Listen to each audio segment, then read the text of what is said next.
Abra comigo lá em Apocalipse, capítulo 18.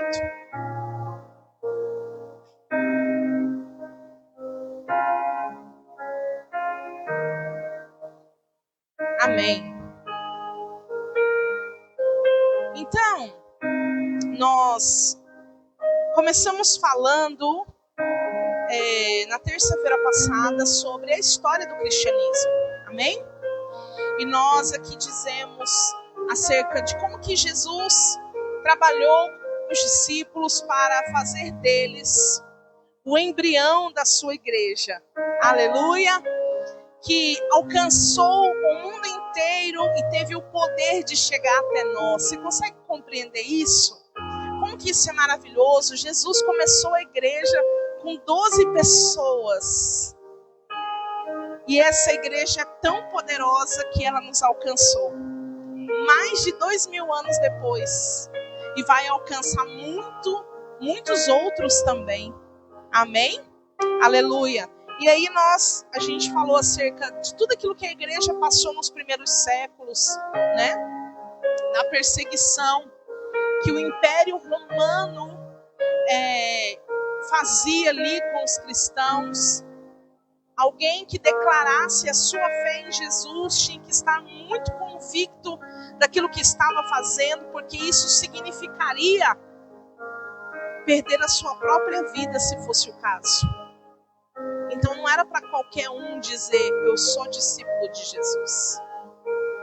Amém?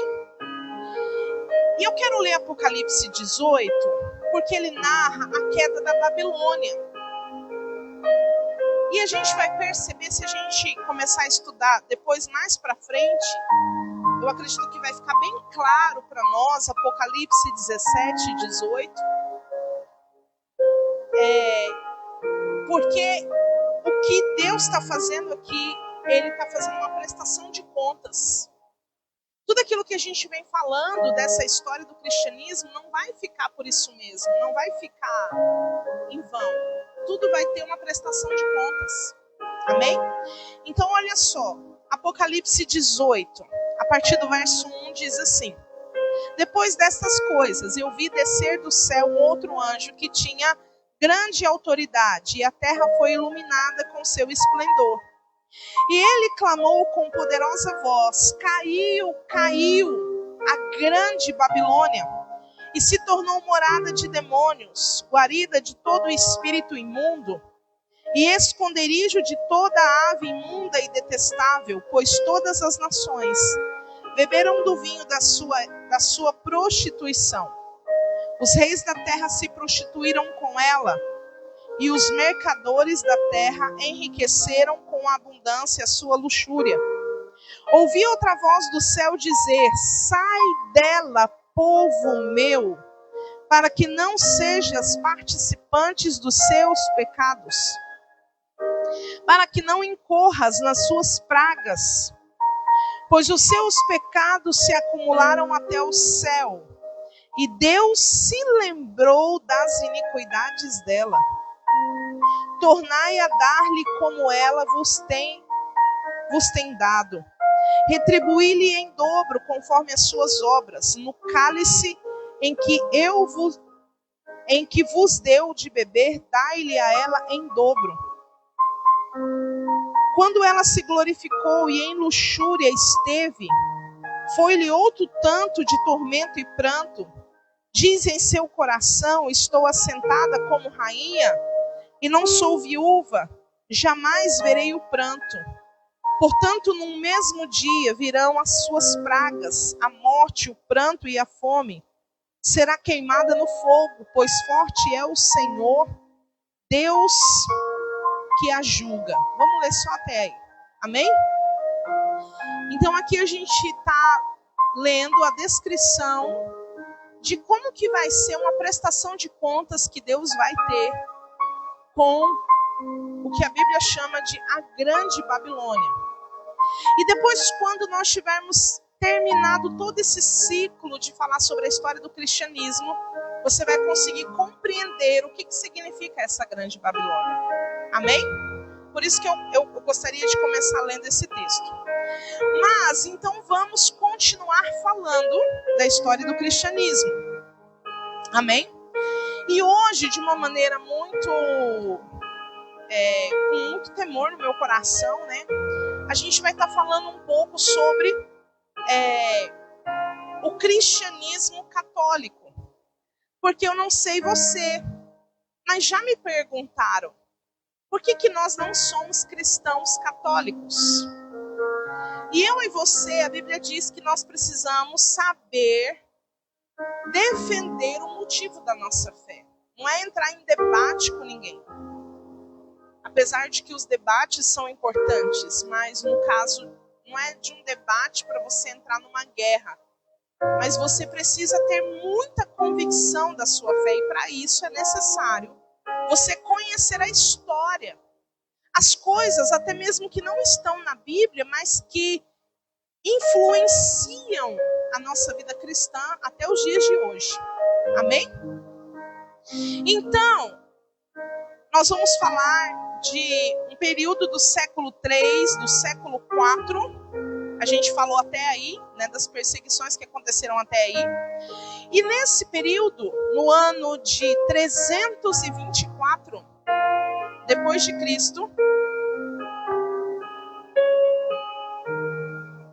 sobe ao poder um imperador chamado Constantino.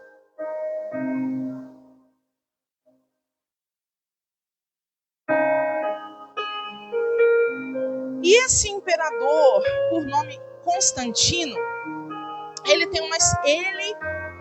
existem uns relatos históricos disso, né? Nos relatos históricos, ele vai dizer que ele teve uma experiência com Deus.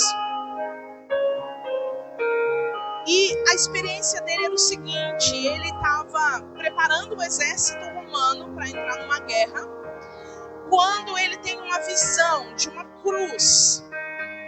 E ao mesmo tempo que ele tem a visão dessa cruz, ele ouve uma voz dizendo assim: por este sinal você vencerá. Meu microfone está muito baixo? A música está muito alta? Está muito alta, né? Eu acho. Cadê a produção, meu Deus?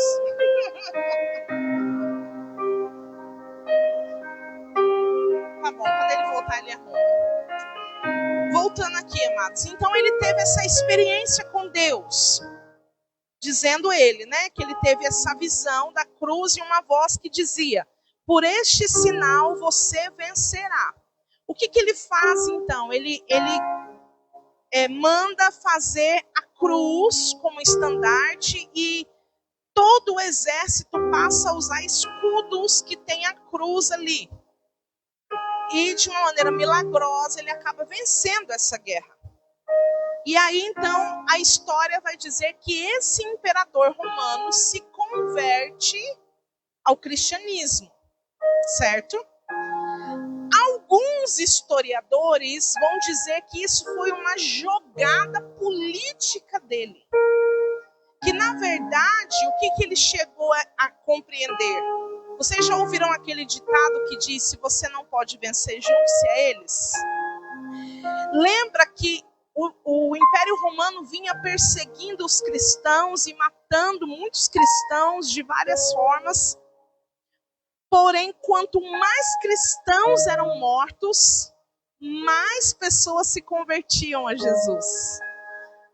Então chegou um tempo que aquela prática de perseguir e matar cristão não estava funcionando para o Império Romano, entende? Então, alguns historiadores vão dizer que, na verdade, isso foi mais uma jogada política de Constantino do que propriamente uma conversão ao cristianismo. Por que alguns historiadores vão dizer isso? Porque quando Constantino chega na igreja, quando ele chega para começar a fazer parte agora da comunidade cristã, ele muda todo o cenário do cristianismo. Afinal de contas, ele era um imperador. E então a primeira coisa que é transformada, a primeira mudança que acontece é nos cultos. Por quê? Porque até então a igreja é perseguida. Então os cultos vão acontecer aonde? Nas cavernas, nos lugares secretos, nas casas das pessoas, as portas fechadas. Porque ninguém queria morrer. Então, para se fazer um culto, imagina, né? Eles tinham que fazer no mais absoluto sigilo. Mas agora o imperador também quer participar dos cultos, mas aí agora não pode ser nas casas, nas cavernas. E aí então ele manda construir a primeira basílica de Roma para que os cristãos agora possam se reunir num templo. Agora a igreja, ela precisa não apenas ter um lugar, mas esse lugar precisa estar preparado para receber o imperador. Então aí agora ele começa a pedir que os sacerdotes, os líderes da igreja, se vistam já com roupas mais luxuosas, que a igreja seja mais confortável, até porque agora a elite da sociedade, querendo ali barganhar algum tipo de benefício com o imperador, também vai começar a vir à igreja. Então agora, quem está se achegando à igreja não estão vindo mais pela porta da conversão, mas pela porta da conveniência. Vocês estão acompanhando o cenário comigo? Pois bem, então essas mudanças de cenário, elas vão fazendo toda a diferença.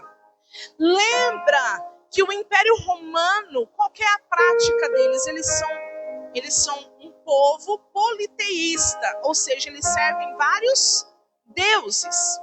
Então, eles começam a trazer alguns rituais desses deuses para dentro dos cultos, para que se torne algo mais agradável para quem está chegando. Aí eles começam a colocar os incensos, as velas, que antes não tinha nada disso. E aí, o que acontece? Toda aquela estrutura de igreja primitiva deixa de existir. E aí acontece algo.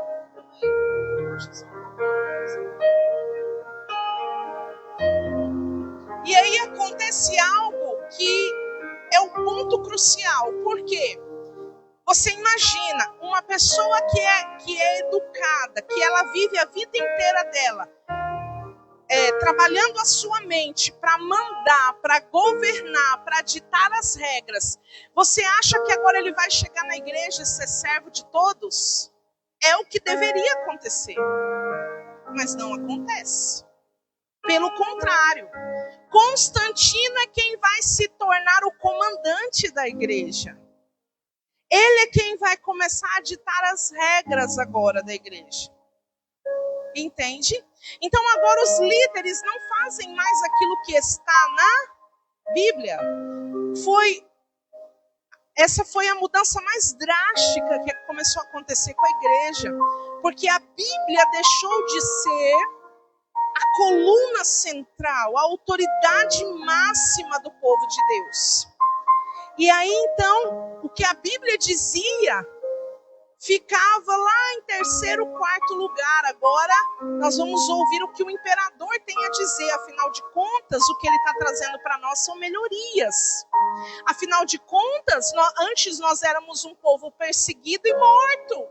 Agora a gente está num templo que tem ar-condicionado, cadeiras almofadadas, um telão de LED. Entende?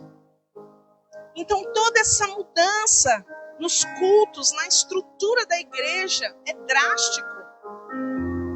É algo muito drástico o que acontece. E aí, passado algum tempo, no ano de 381, poxa vida, comprei a caneta hoje e ela não funciona. No ano de 381, depois de Cristo, se levanta um outro imperador chamado Teodósio.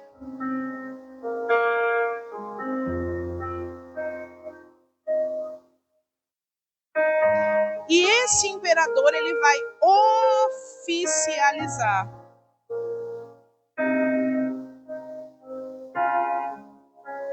o cristianismo.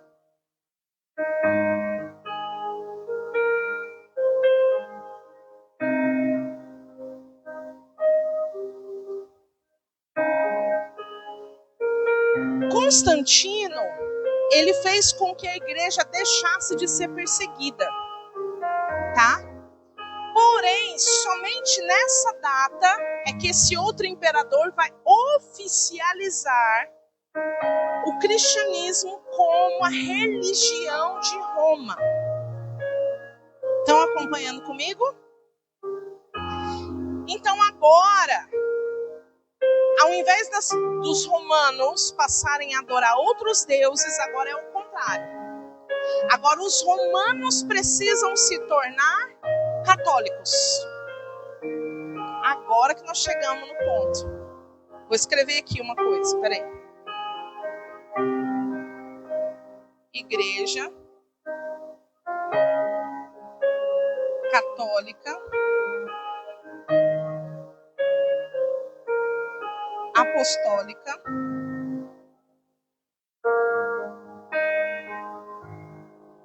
Romana.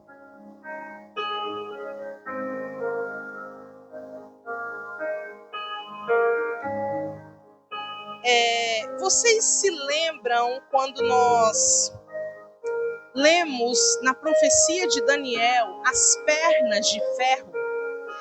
E quando descia para os pés, era o ferro misturado com o barro. E vocês se lembram que na profecia dizia que essa mistura, ela viria pelo casamento? Vocês lembram disso que o Daniel fala? Que a mistura do ferro com o barro se daria pelo casamento. Do que Daniel estava falando? Ele estava falando da aliança, do casamento, da religião com o Estado. Entenderam? Então, o casamento da igreja, da religião, com o Império Romano. É isso aqui, ó.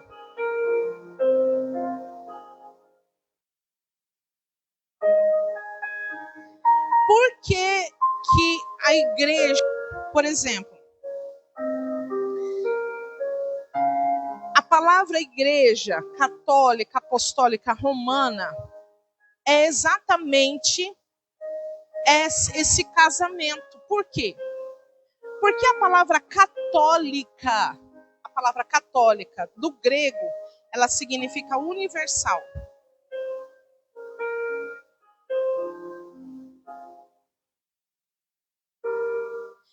Que reúne a todos.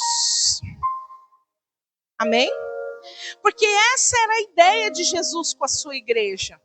A igreja de Jesus era que tivesse uma igreja no mundo inteiro que cresce no Evangelho. Amém? Então, isso era chamado de igreja universal. Então, católico não é um nome próprio, ele é um atributo. Eu vou repetir, a palavra católica não é um nome próprio de uma igreja. É um atributo de como deveria ser a igreja. Entenderam? Então, os primeiros cristãos, e até mesmo nós, podemos ser chamados de católicos. Porque cremos que é uma só igreja de Jesus no mundo inteiro. É por isso que quando você vai ler a palavra de Deus, você vai ler assim, nas cartas, por exemplo. Carta aos que estão em Éfeso. Note que naquela época não existia uma igreja, tipo assim, era a igreja de Éfeso. A igreja de Corinto. A igreja de Tessalônica, porque eram vários lugares, mas era só uma igreja. Entenderam? Então essa é a ideia do nome católica. Então até aqui nós fazemos parte dela, até no apostólica, porque o apostólica significa dizer doutrina dos apóstolos.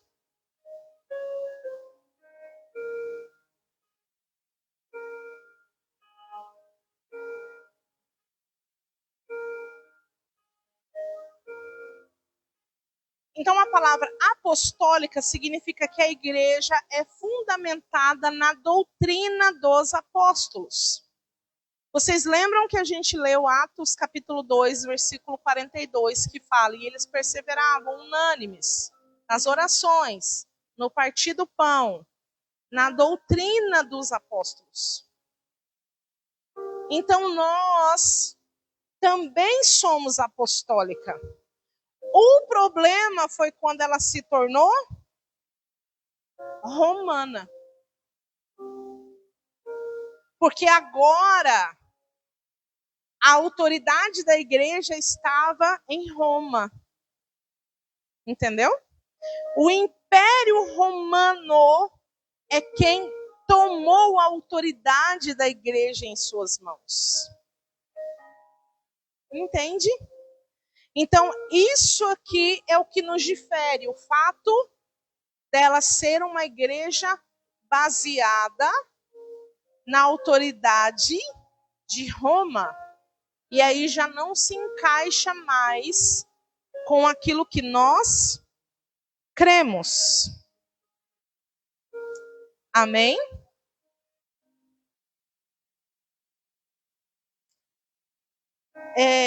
Nesse momento em que a igreja se torna romana,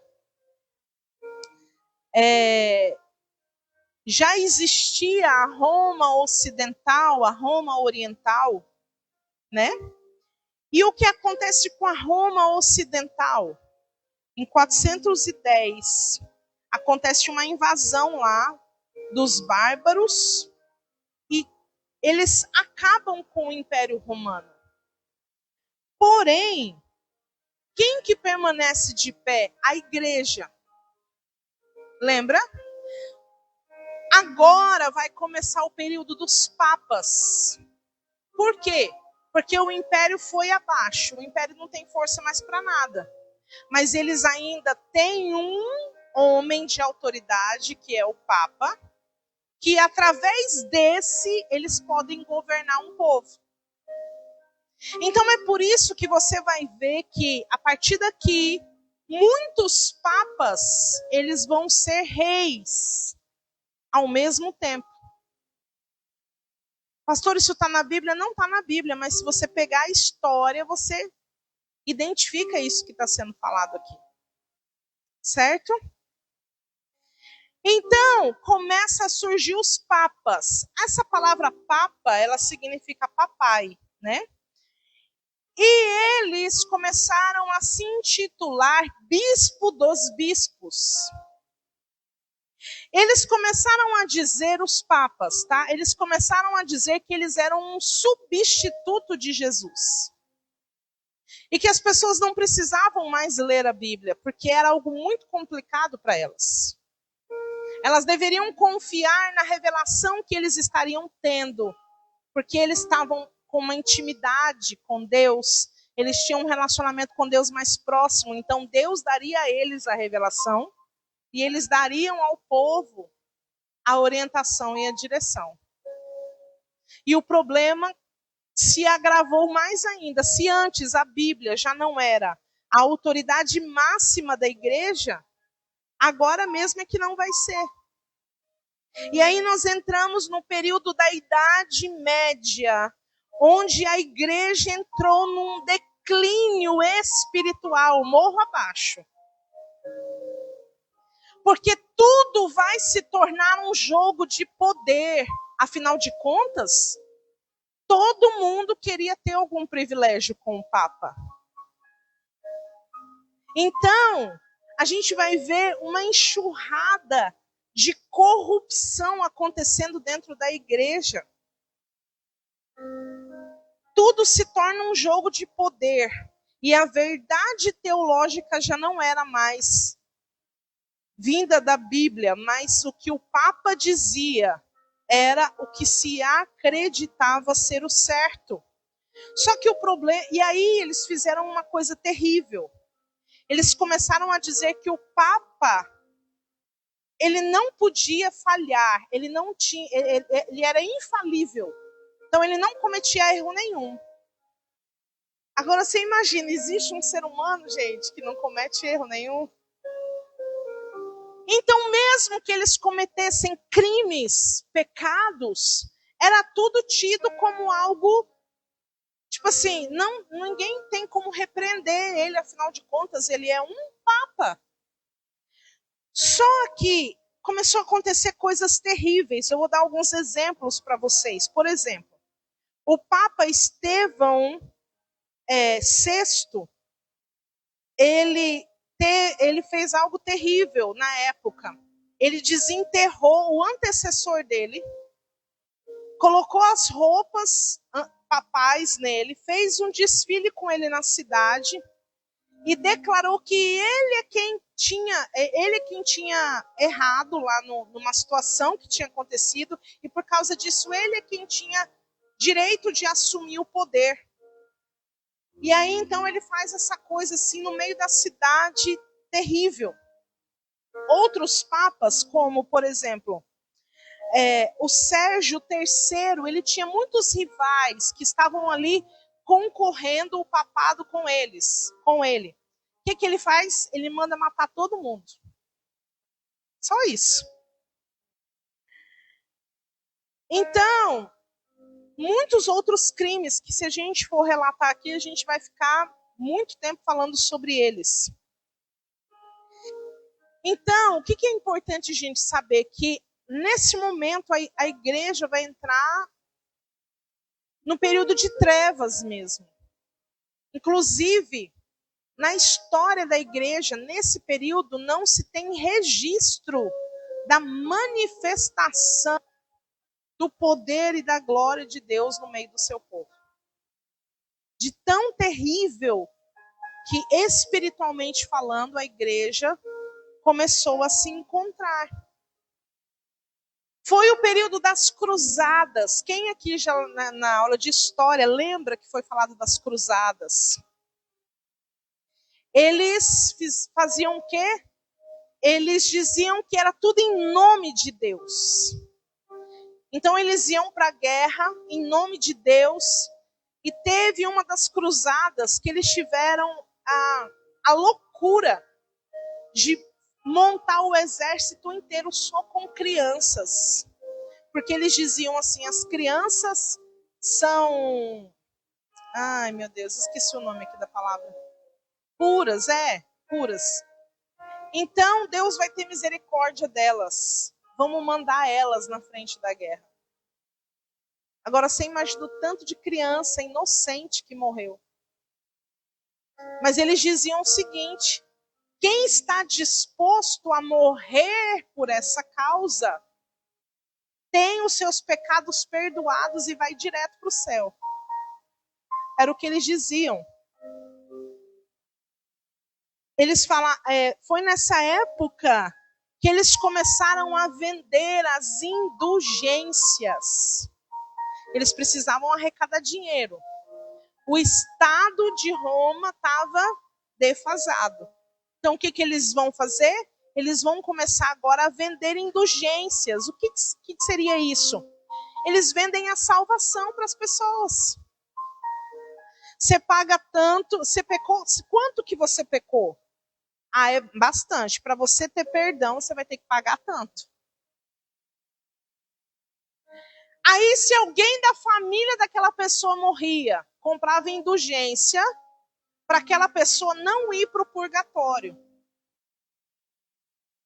Foi nessa época que eles começaram a vender também terreno no céu. Passava escritura. Compra a escritura do terreno no céu. Pegava um pedacinho de madeira e dizia assim: compra, que isso aqui é o pedacinho de madeira da cruz de Cristo. Qualquer semelhança é mera coincidência com os dias de hoje. Mas isso começou a acontecer dentro da igreja. A Inquisição foi implantada. O que era a Inquisição? Todo mundo que discordava destas coisas que eram absurdas era torturada e mortas com requinte de crueldade. Existem museus que colocam expostos os artefatos, os materiais que eles usavam para torturar as pessoas, e é algo inimaginável. Mas tudo isso eles faziam em nome de Deus. Nós estamos fazendo isso em nome de Deus. As missas agora passam a ser rezadas em latim, para o povo não entender mesmo. Os sacerdotes faziam toda a missa virado de costa para o povo. E era tudo rezado em latim. Ah, mas eu não estou entendendo. Não importa, você está aqui, o importante é você estar aqui, você pagar a sua indulgência, você comprar o seu terreno no céu e Deus vai te abençoar.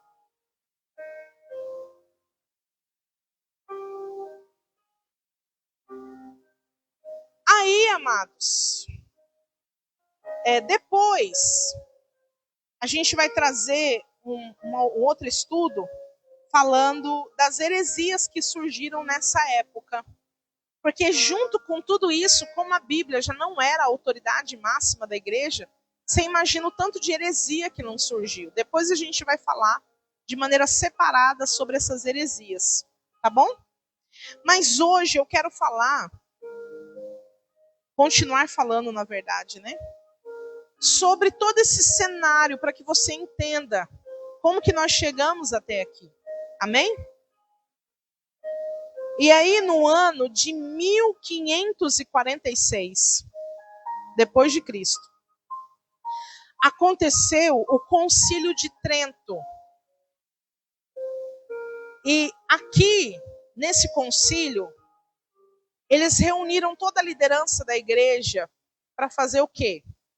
Para eles deixarem firmados quais seriam os pontos da Igreja Católica Apostólica Romana. E por incrível que pareça, esses pontos vigoram até os dias de hoje. Vou falar algum deles. Eles condenaram a justificação pela fé. Ninguém era justificado só pela fé, não. Você tinha que praticar boas obras. Você tinha que comprar as indulgências. Você tinha que fazer a sua parte para você ser salvo. Então, eles condenaram, nesse concílio, a justificação pela fé. Segundo ponto, eles declararam que a Bíblia verdadeira era a Vulgata Latina. Por isso que existe uma diferença. Se você pegar a Bíblia dos crentes, né, e dos católicos, tem uma diferença. Qual que é a diferença? Existem na Bíblia católica 7 livros a mais, que são chamados de livros apócrifos, que não foram considerados livros inspirados por Deus. Mas na igreja, na Bíblia católica, esses livros estão lá porque ele só considera verdadeira a tradução da Vulgata Latina.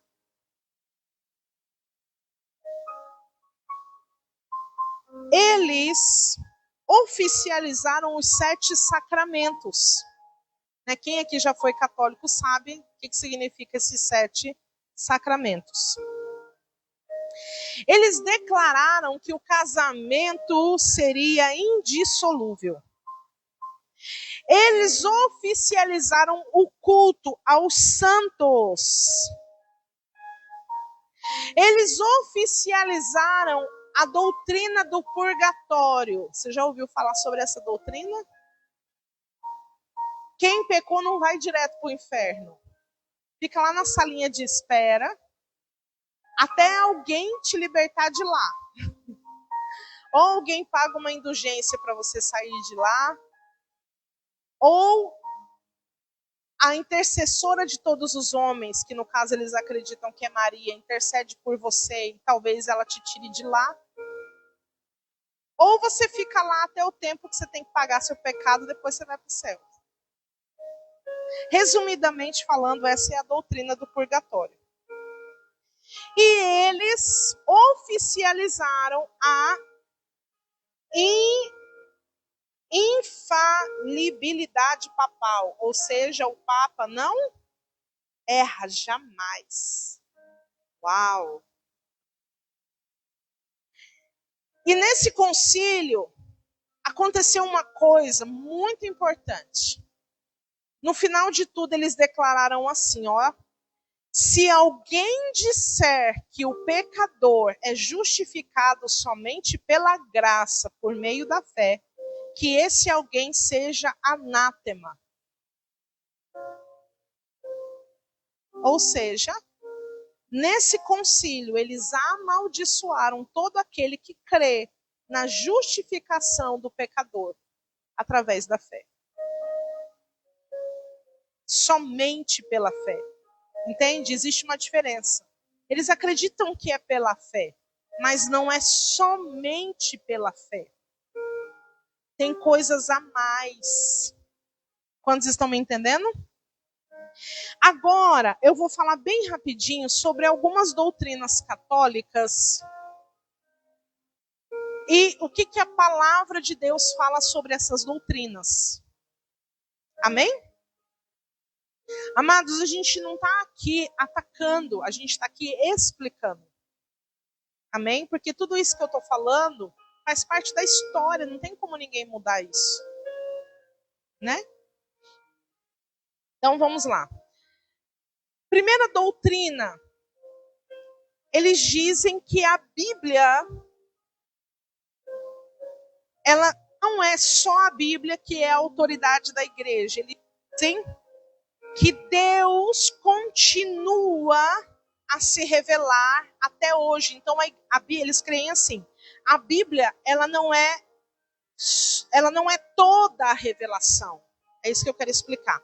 Eles acreditam que a Bíblia não é toda a revelação de Deus, que Deus ainda continua revelando as coisas. Através de quem?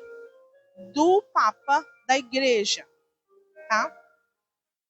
Porém, o que a palavra de Deus diz lá em 1 Timóteo? Vamos abrir lá? 1 Timóteo 3.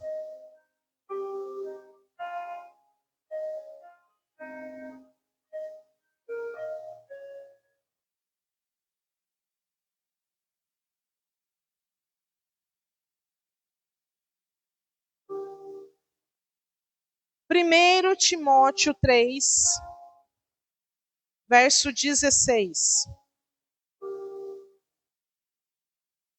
Quantos acharam? Amém? A palavra de Deus vai dizer: toda a escritura é divinamente inspirada e proveitosa para ensinar, para repreender, para corrigir, para instrumento em justiça, a fim de que o homem de Deus seja perfeito e perfeitamente preparado para toda boa obra. Ou seja, nós só precisamos da Bíblia. 1 Timóteo 3, 16. É 2, verdade, gente. Desculpa, é 2. É 2 Timóteo. 2 Timóteo, vou anotar aqui.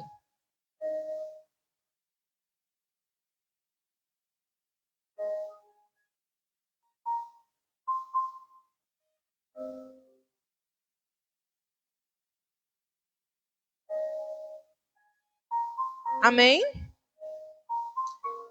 A segunda doutrina da Igreja Católica, ela diz que a única igreja verdadeira fundada por Jesus é a Igreja Católica.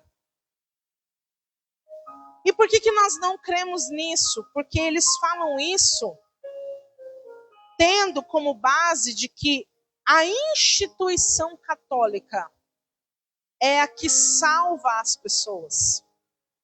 Inclusive, eles dizem que fora da Igreja Católica não existe salvação.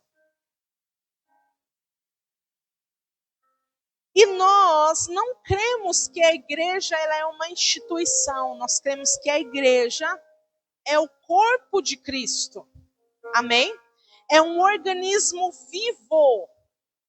A igreja não é uma instituição. Por que, amados? Porque Deus não habita mais em templos feitos por mãos humanas. Amém? Então, olha só, lá em 1 Coríntios 3,16, vamos abrir lá. Agora é primeiro. 1 Coríntios 3,16. Quem achou? Amém? Não sabeis vós que sois santuários de Deus e que o Espírito de Deus habita em vós? Se alguém destruir o santuário de Deus, Deus o destruirá, pois o santuário de Deus, que sois vós, é sagrado. Então a igreja não é uma instituição, a igreja é o corpo vivo de Jesus. Amém? Então essa é mais uma doutrina que nós refutamos. Tá? Terceira doutrina, o padre é visto como um sacerdote do Antigo Testamento. Então, o padre, dentro da instituição da Igreja Católica, ele funciona como um mediador entre o povo e Deus. Inclusive, o padre tem autoridade para perdoar pecado. Não é assim? A pessoa não vai lá e se confessa para o padre, e ele diz a penitência que ela vai pagar. Então, de acordo com isso, ele está absolvendo a pessoa daquele pecado.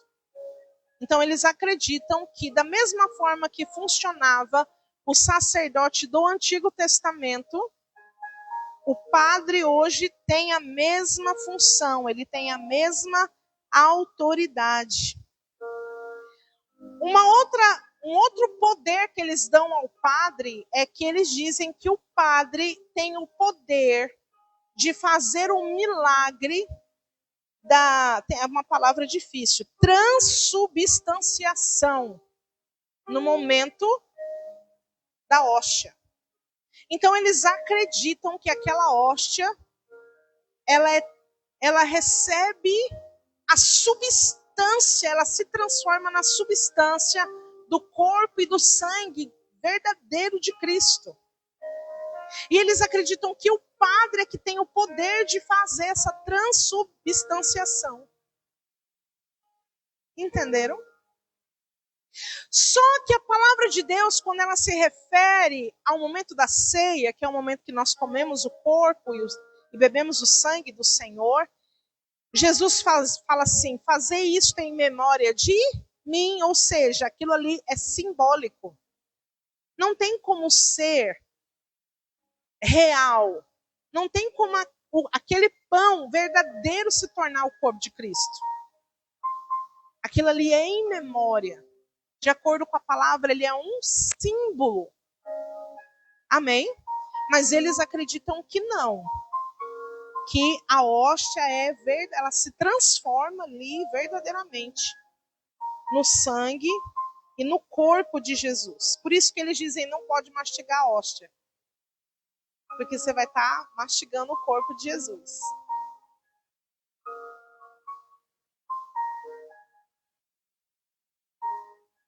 Teve um padre que ele falou o seguinte, sem um sacerdote, a morte de Cristo é em vão. Meu Deus. Como que a gente entende isso dentro da palavra de Deus? 1 Timóteo, capítulo 2, versículo 5, diz o quê? Que só há um mediador entre Deus e os homens. Cristo Jesus, homem. Então não existe ninguém na face da terra que possa se colocar no papel de mediador Porque esse lugar já está ocupado por Jesus Cristo. Amém? Um outro detalhe é que a palavra de Deus vai chamar todo aquele que crê de sacerdote. Não é isso que diz em 2 Pedro, capítulo 2, verso 9? Vós sois a geração eleita, sacerdócio real, nação santa, propriedade exclusiva de Deus. É 1 Pedro, né? 2:9. Primeira.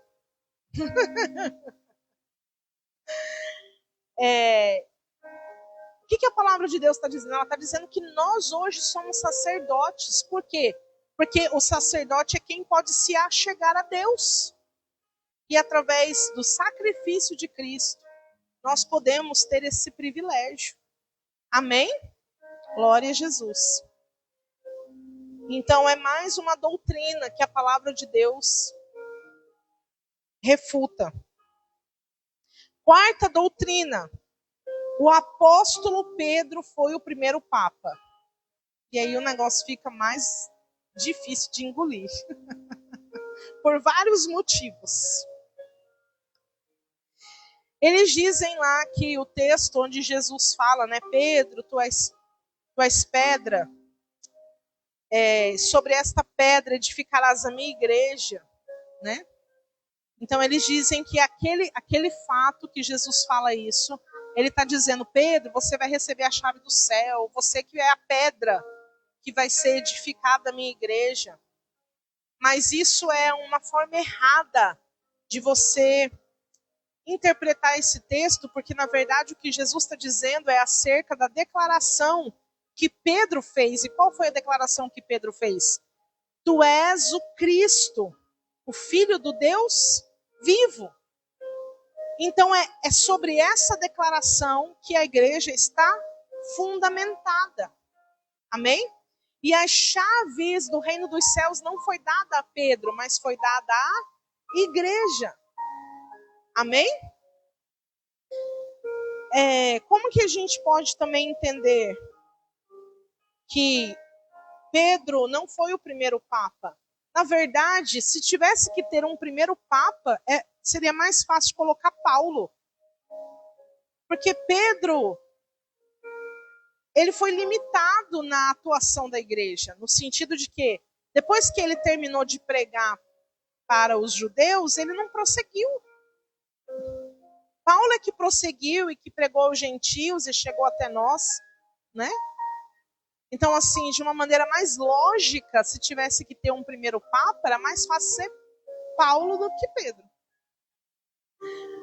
Um outro fato de que não tem como Pedro ter sido colocado como o primeiro papa é porque padre não casa, muito menos um papa.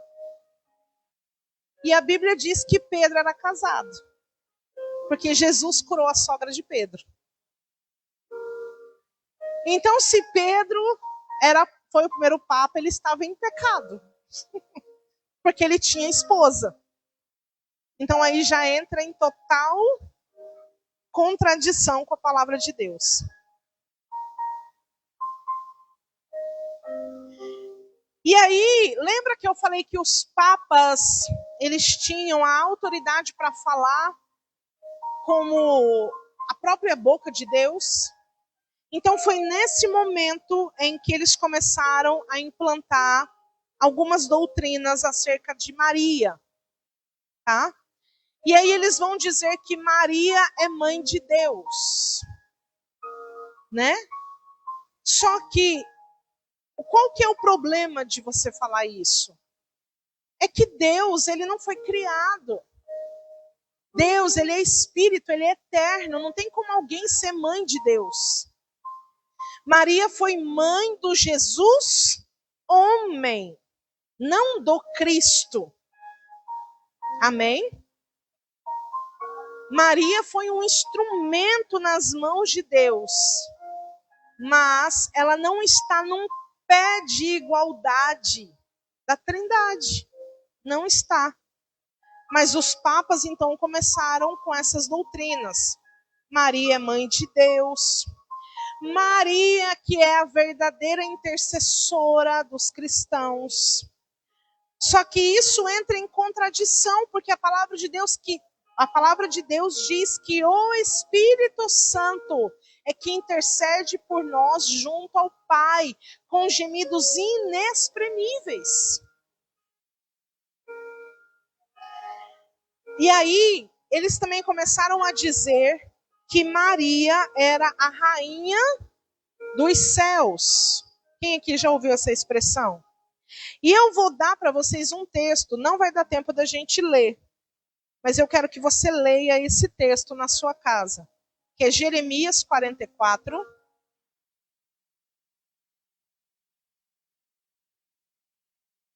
Jeremias 44, do versículo 16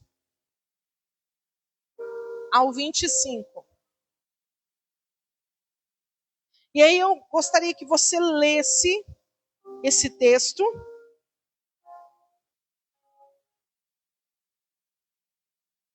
Para você saber o que a palavra de Deus fala acerca da rainha dos céus.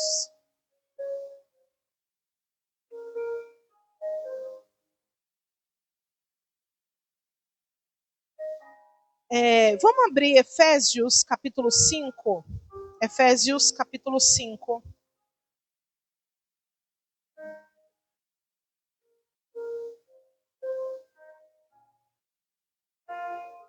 Quem achou, diga amém.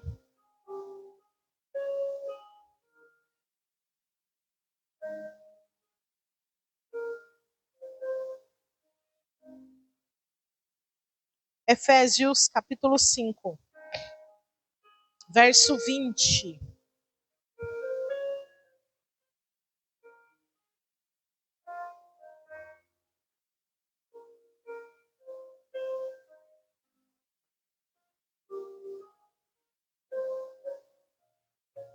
Não é esse texto não, amados. Eu anotei errado aqui, eu acho.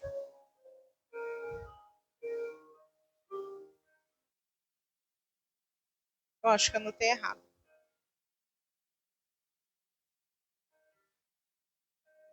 Não é esse texto não. Vamos passar para o próximo. Qual que é a próxima doutrina? O purgatório, né? Que já falei sobre ele. Qual que é a base bíblica que desmonta o purgatório? Hebreus, capítulo 9. Vamos abrir. Hebreus, capítulo 9.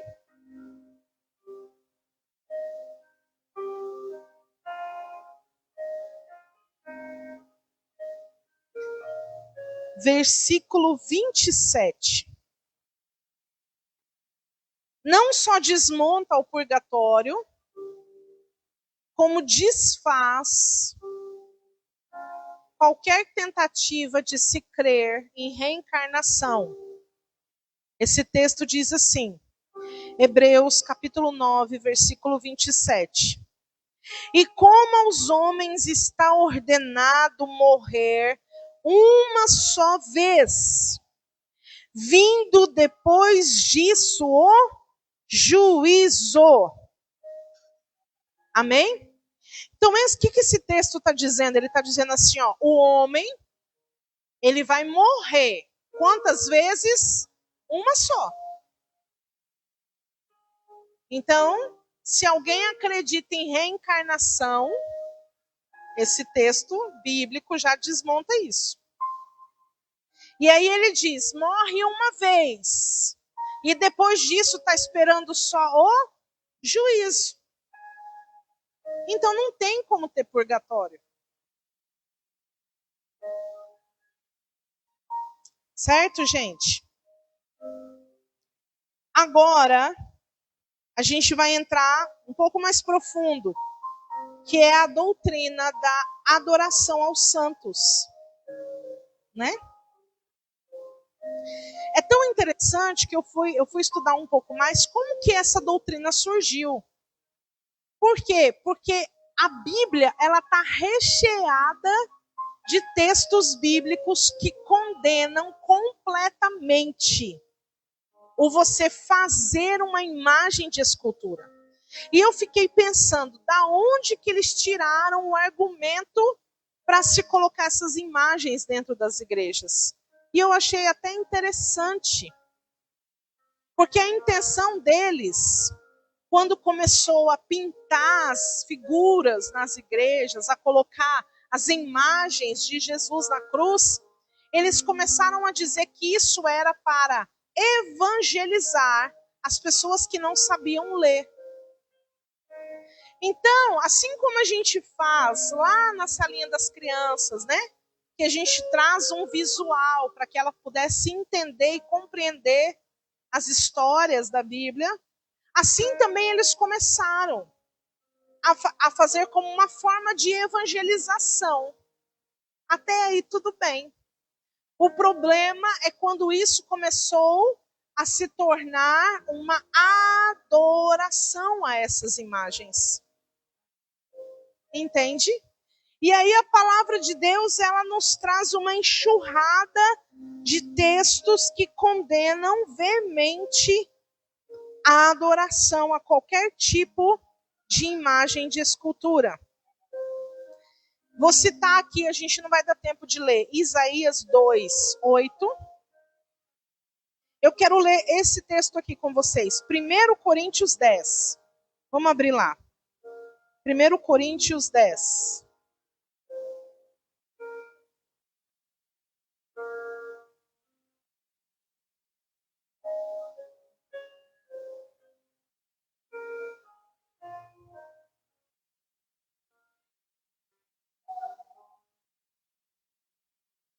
Primeiro Coríntios 10, verso 14, diz assim: portanto, meus amados, fugi da idolatria.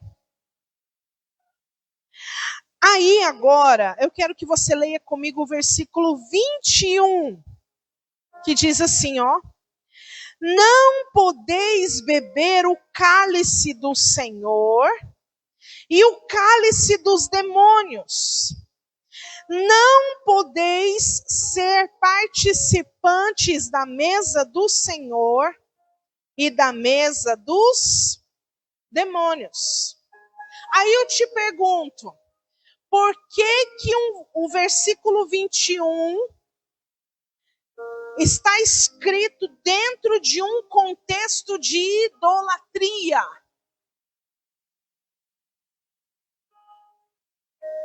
Porque a Bíblia, amados, ela não pode ser interpretada algo solto, ela tem que ser interpretada dentro de um contexto.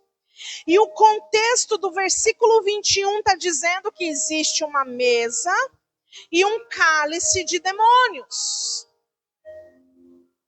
E no versículo 14, onde nós começamos a ler, ele está falando da idolatria. Então existe uma relação direta entre a idolatria e os demônios. É isso que a palavra de Deus está dizendo. É algo muito forte isso. Por quê, amados? Lembra que para Satanás conversar com Eva, ele precisou incorporar numa serpente. Por quê? Porque Satanás, os demônios, eles são um espírito. E os espíritos, para que eles tenham legalidade para se movimentar na terra, eles precisam de uma estrutura física. Então, isso significa que os demônios se escondem atrás de imagens de escultura.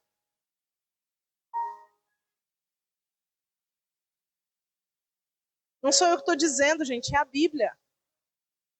A Bíblia está dizendo isso. E isso é real porque vocês se lembram que Satanás, ele foi corrompido porque no seu coração ele queria ser como Deus. Por que ele queria ser como Deus? Porque ele queria receber a mesma adoração que Deus recebia. Então, quando um demônio se esconde atrás de uma imagem de escultura, e essa imagem de escultura passa a ser adorada, ele passa a receber aquilo que ele quer.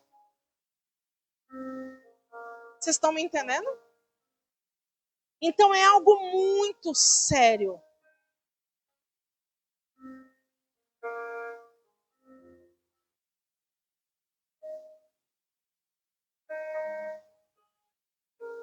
Meu Deus.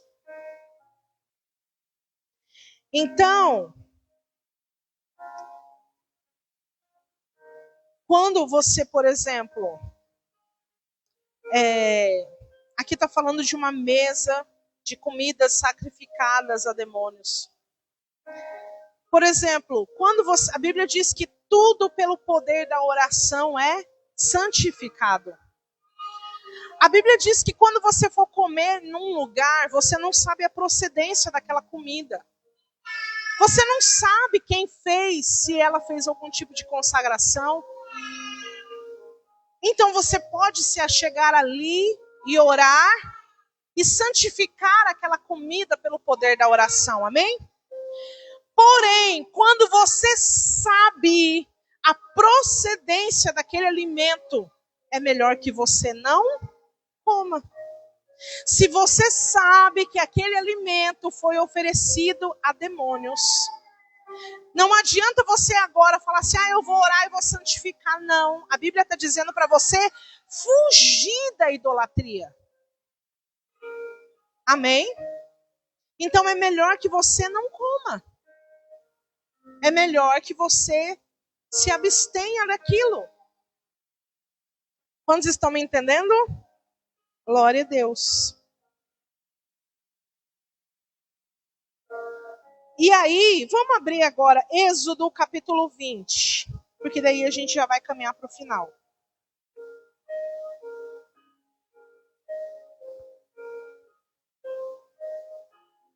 Êxodo capítulo 20.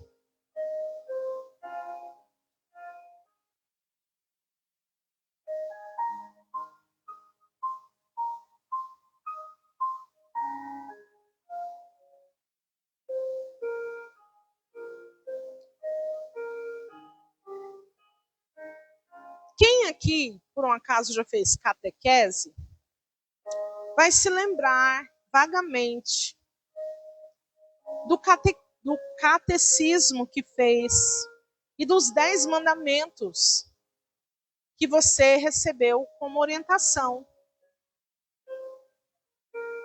E se você pegar a Bíblia e comparar, você vai perceber que tem alguma coisa errada.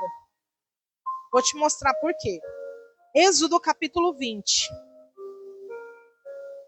A partir do versículo 3. Vai dizer assim, ó. Esse aqui é a leitura dos 10 mandamentos, tá? Os mandamentos que Moisés recebeu para entregar para o povo. Ele diz assim, ó. Não terás outros deuses diante de mim. Esse é o primeiro mandamento. O versículo 4 é o segundo mandamento. Presta atenção. Não farás para ti imagem de escultura, nem semelhança alguma do que há nos céus, na terra ou nas águas debaixo da terra.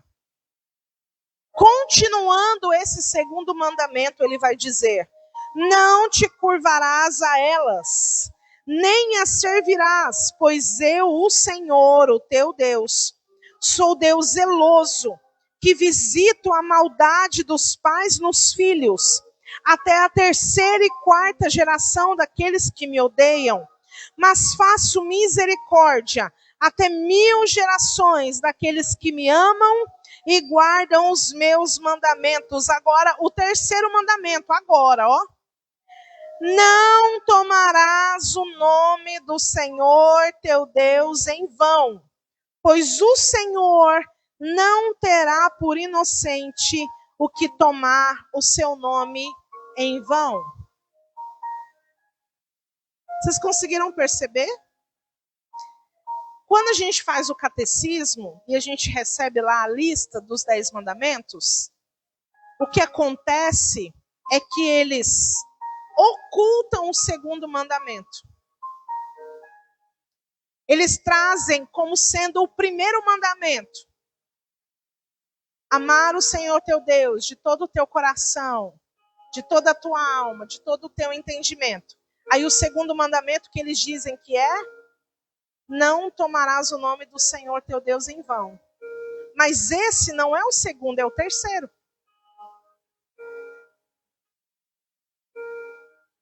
Perceberam?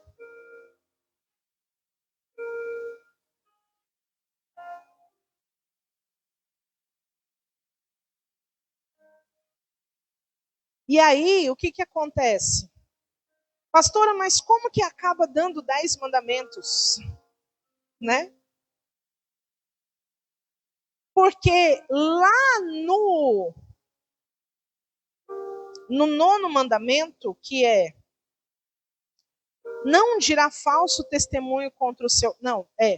Não dirá falso testemunho contra o seu próximo. Aí o 10º: não cobiçarás a casa do seu próximo.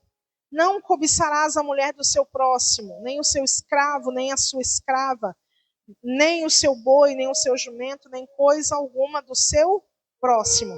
Eles pegaram o 10º mandamento e dividiram em 2. Porque daí na lista do católico, dos 10 mandamentos, o 9º mandamento vai ser: não cobiçarás. E o 10º mandamento vai ser: não cobiçarás a mulher do teu próximo. Entenderam? Então eles pegam o 10º e dividem em 2. E aí acaba que na conta fecha em 10.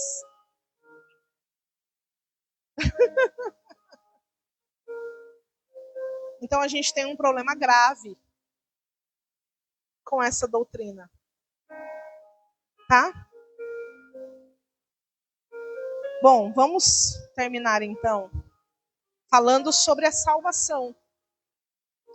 Os católicos creem na salvação universal, ou seja, todos serão salvos, porque todos são filhos de Deus. Então eles dizem: não importa, todo mundo é filho de Deus. Mas não é o que a palavra de Deus fala.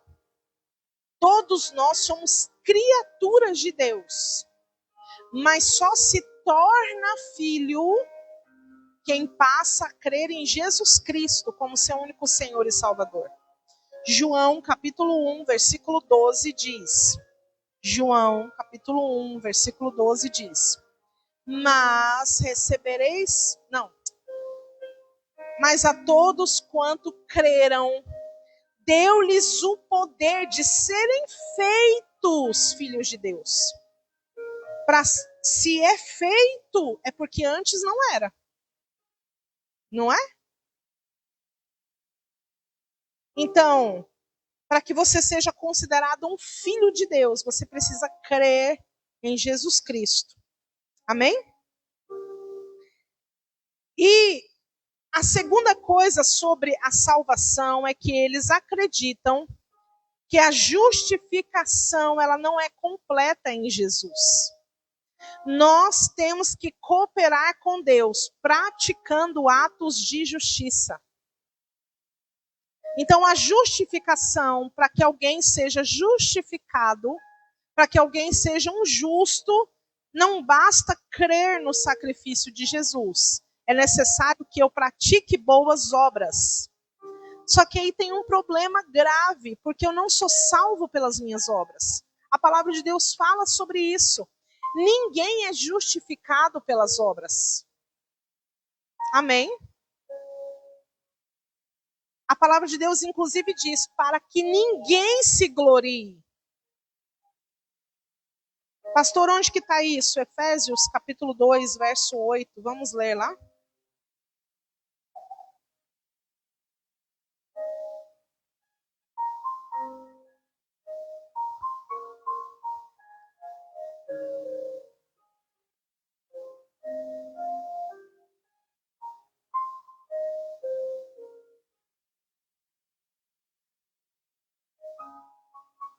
Depois a gente vai ler Romanos também.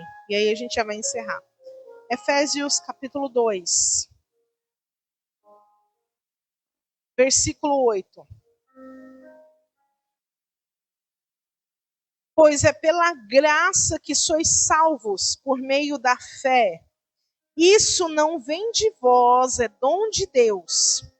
Não das obras, para que ninguém se glorie, pois somos feitura sua, criados em Cristo Jesus para as boas obras, as quais Deus preparou para que andássemos nelas. Ou seja, não sou eu que pratico boas obras para ser salvo. É porque eu já sou salvo mediante a fé que eu vou praticar as boas obras. Entendeu a diferença? E aí vamos terminar com Romanos capítulo 3. Romanos capítulo 3.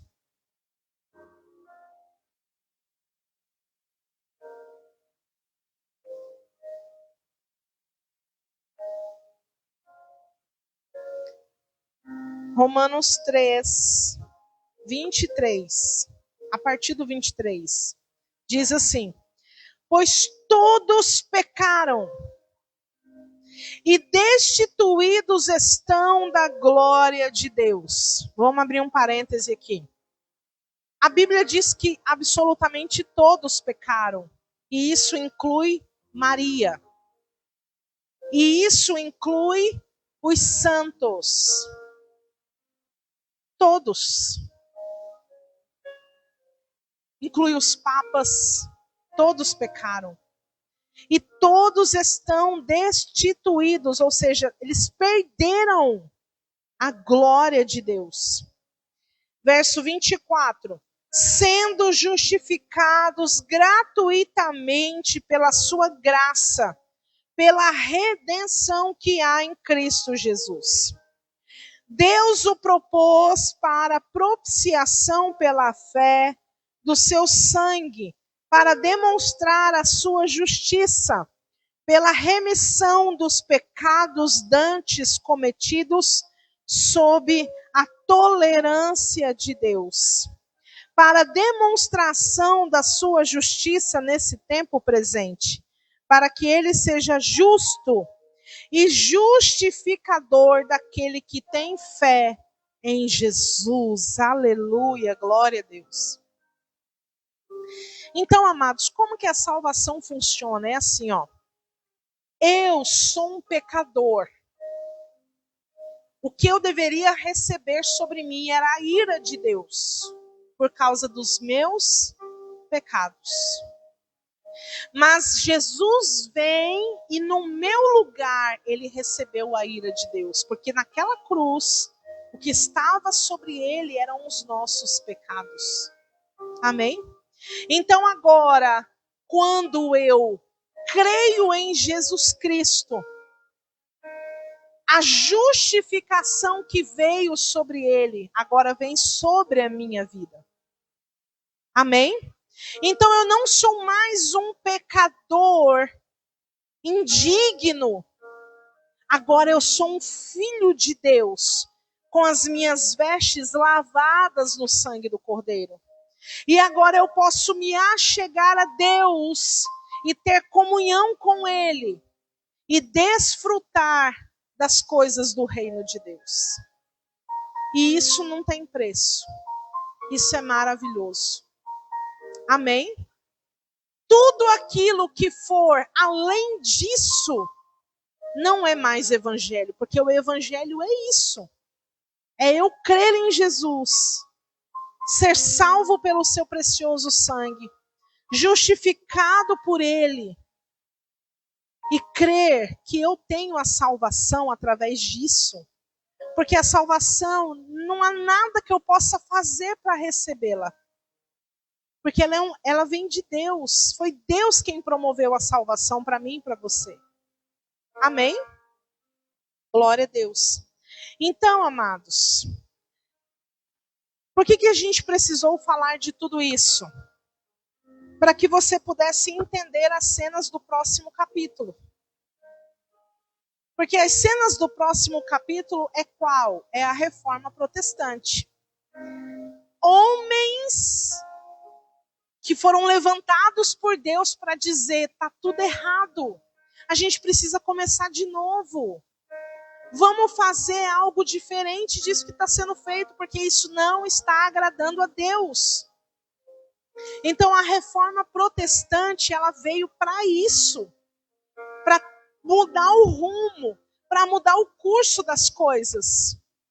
E nós hoje, cristãos evangélicos, a gente vem dessa linhagem do protestantismo, daqueles que se levantaram para mudar o rumo das coisas, daqueles que olham para a palavra de Deus e têm ela como regra de fé. Amém? Então, para que nós pudéssemos entender as cenas dos próximos capítulos, foi necessário eu percorrer por todo esse capítulo, que é da Igreja Católica Apostólica Romana. Amém? Eu vou dar mais algum exemplo. Por exemplo, antigamente os padres eram casados. Por que eles deixaram de ser casados? Até porque a Bíblia fala que o sacerdote tem que ser marido de uma só mulher. Então a Bíblia já fala que o sacerdote tem que ser casado. Houve um período na história da igreja onde as filosofias, elas começaram a inundar a igreja. Assim como hoje, a gente vê muita filosofia entrando no meio da igreja. E existia um filósofo chamado... Me ajuda aí, amor. Perdi o nome dele. Maquiavel. Obrigada.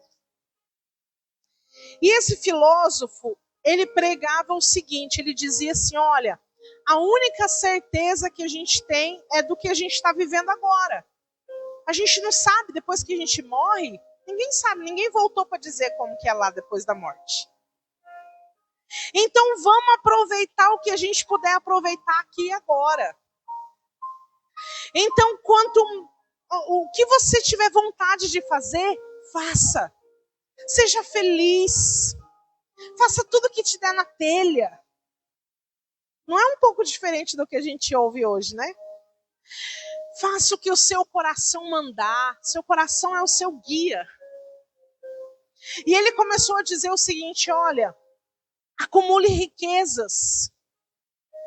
Tenha propriedades. Seja uma pessoa rica, abastada, porque você não sabe o que vai vir depois.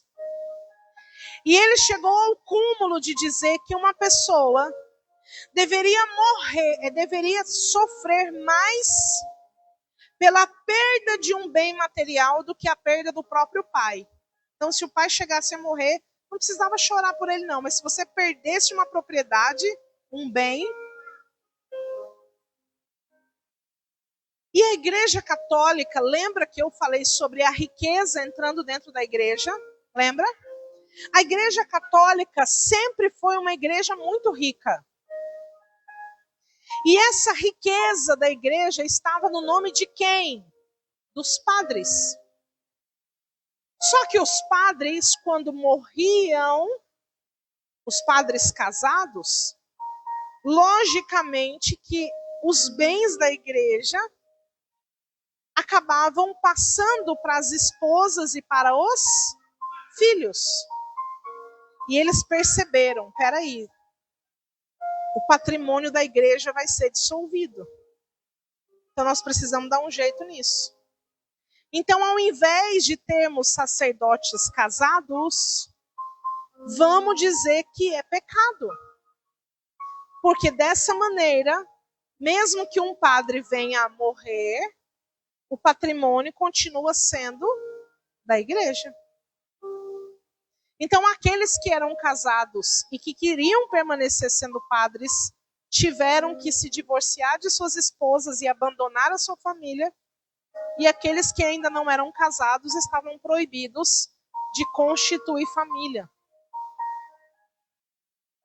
Você quer ver uma outra coisa? Rapidinho. Aonde que está escrito na Bíblia que comer carne na sexta-feira santa é pecado? Se alguém me mostrar. Não existe na Bíblia isso. Pastora, mas então por que os católicos não comem carne na sexta-feira santa? É simples. Lembra que eu falei que o Estado é quem comandava a igreja? Lembra que eu falei que começou a ter um declínio no império? Isso significa que a comida começou a ficar escassa. Então, para que não houvesse uma revolta do povo para com o império, eles começaram a dizer, não comam carne. Não se pode comer carne durante 40 dias. Nas quartas e nas sextas. Ótimo. Então, o povo que não tinha carne para comer estava tranquilo, no sentido assim, ninguém ia se revoltar por não ter o alimento, entende? Porque era uma imposição do próprio Estado e não da igreja. Mas eles usavam a igreja para comandar a mente das pessoas. Entenderam? Pastora, mas você está falando tudo isso e agora, né? E os católicos? Eles precisam se voltar a Cristo e as práticas da palavra de Deus. É por isso que quando uma pessoa que era católica se converte na igreja evangélica, ela é rebatizada. Porque ela necessita se arrepender desses pecados. E ela precisa nascer para uma nova vida em Cristo. Então é por isso que ela precisa passar por um novo batismo. Entenderam? Amém? Você quer falar? Não? Vamos encerrar? Pode falar. Aham.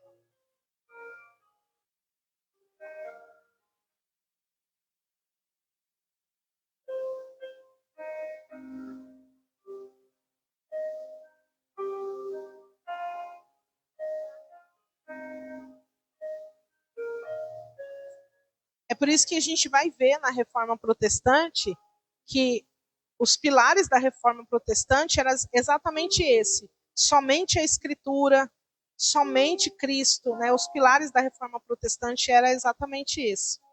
Então, assim, pastor, é necessário um católico se converter? Sim, é necessário. É necessário ele vir pelas portas do arrependimento, para que ele seja salvo. Amém? Glória a Deus. Vamos orar então?